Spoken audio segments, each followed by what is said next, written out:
Jadi talqin itu daftar jadi murid namanya talqin.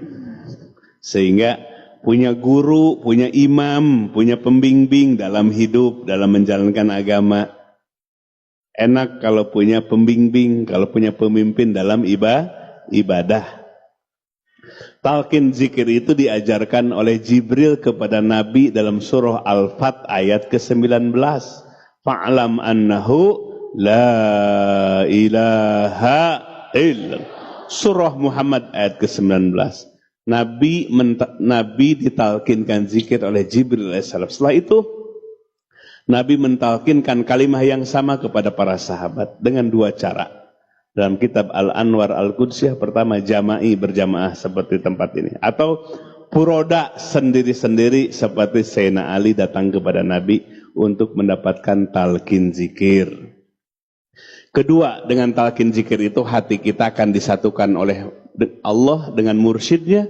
Mursyid sudah tersambung dengan mursyid sebelumnya, sambung menyambung sampai kepada Nabi Muhammad sallallahu alaihi wasallam. Kita disatukan hati kita dengan semua para mursyid dan Rasulullah sallallahu alaihi wasallam. Ibarat hati kita itu seperti ring besi, asalnya sendirian. Dapat talqin zikir, nyantel dengan ring besi yang lainnya. Ring besi yang lainnya nyambung terus. Jadilah namanya apa? Rantai besi. Rantai besi itu nyambung.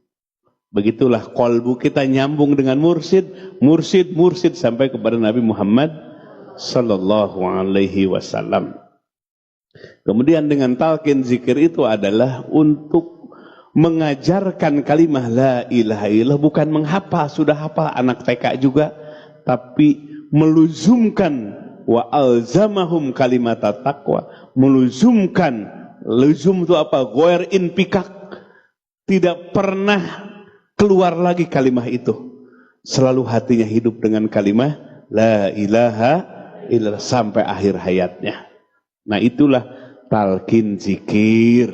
Jadi Bapak Ibu sekalian punya mursyid, punya guru, punya imam dalam ibadah kepada. Coba kalau sekarang umroh suruh sendirian, bisa apa enggak? Bikin visa sendiri, bikin paspor sendiri, ya, terus apa lagi? Booking hotel sendiri, ya, booking kendaraan sendiri, bisa apa enggak? Susah. Itu gambaran dari ibadah keseluruhan.